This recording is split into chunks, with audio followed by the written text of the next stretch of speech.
Robert Ryan's function in Day of the Outlaw driven him past his limits, each bodily and emotionally. Filmed in the brutal cold of Oregon's desert, Ryan performed Blaze Sterrett, a tough rancher, in one of the most excessive performances of his profession. But the harsh situations on set and personal demanding situations took a heavy toll at the actor.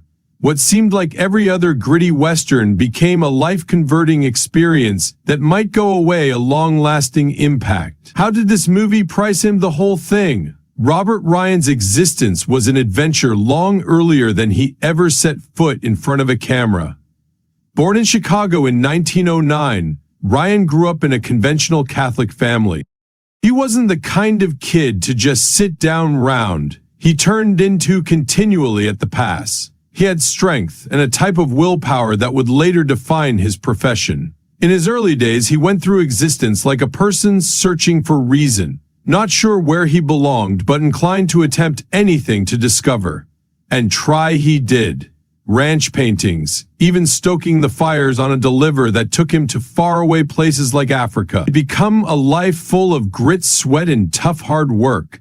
His schooling got here from Dartmouth College, an Ivy League school, and his undergrad GED, sustained those lectures and research papers, was embarrassingly generous with his writing and essays.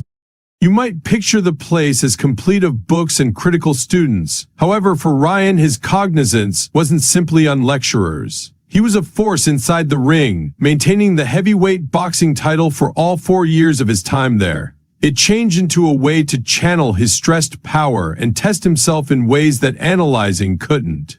But life after college wasn't clean or uncomplicated. He took on various jobs that had been as bodily stressful as his time in the ring. He worked for the Works Progress Administration, WPA, a government application designed to position Americans against the paintings throughout the Great Depression. It became a time of financial war, and Ryan, like many, took what he ought to get. He even determined himself on a ranch in Montana, getting his hands grimy and living the rugged lifestyle that could have appeared some distance removed from Hollywood's glamour. In 1937, the whole lot changed when he decided to provide appearing a shot. It became an ambitious circuit, however. Ryan wasn't one to back down from a challenge. By 1939, he had signed with Paramount Pictures. You'd suppose that signing with a big studio like Paramount might mean on-the-spot reputation. However, for Ryan, it changed into the other. His first position turned into in a boxing film, not plenty of a stretch thinking about his heritage.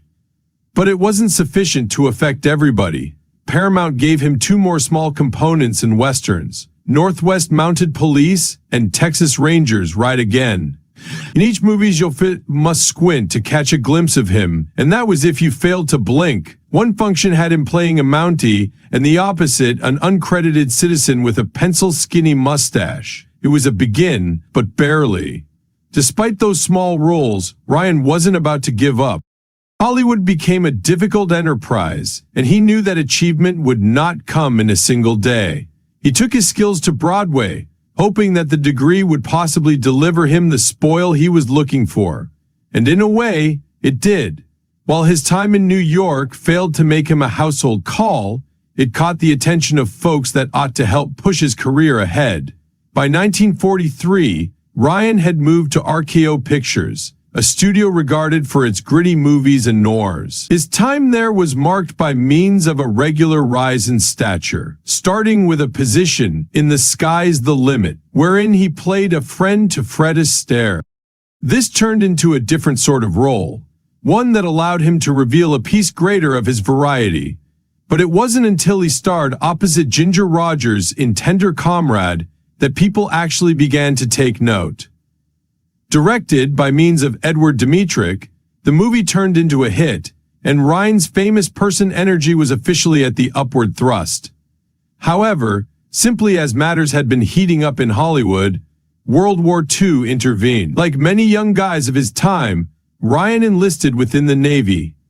From 1944 to 1945, he served in the U.S. Marines. His time within the service wasn't pretty much responsibility.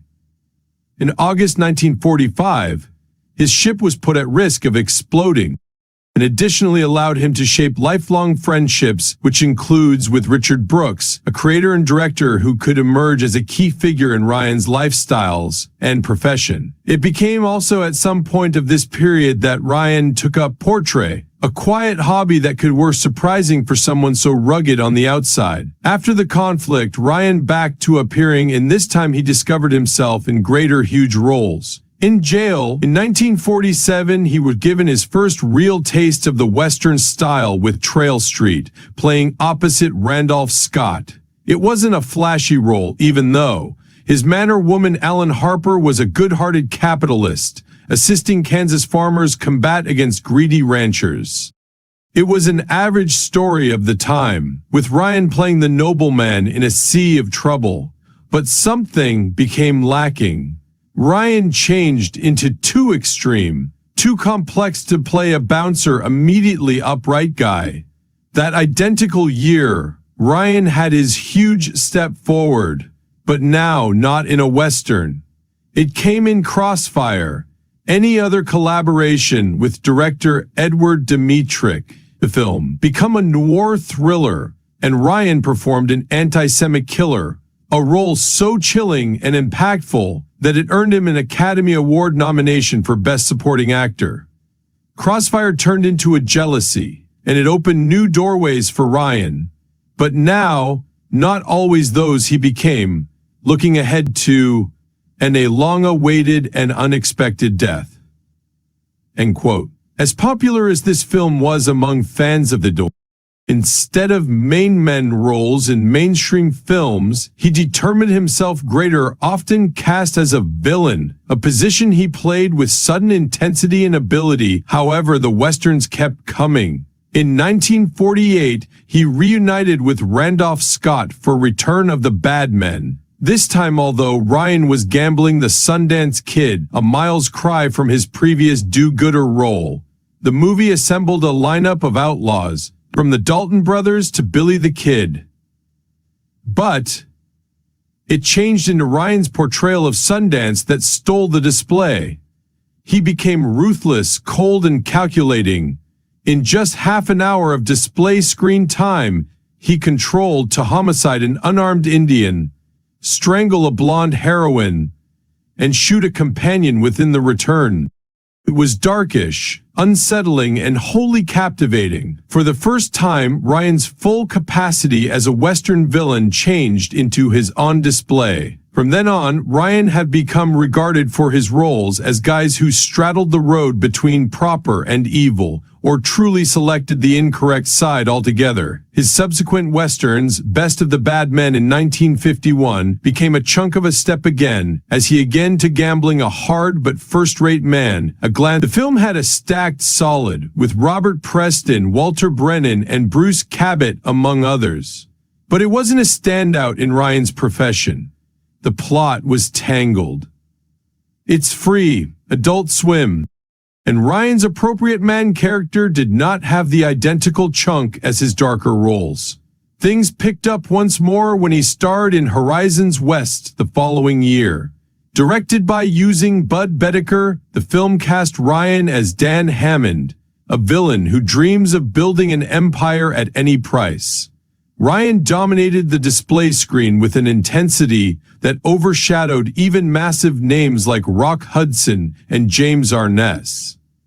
Rock Hudson, Scattered Dead. He'd become back in which he belonged, gambling a character with risky ambition, a person willing to betray pals and own family to get what he desired. Around this time, Ryan made the move to MGM, and with that came of his maximum iconic Western roles.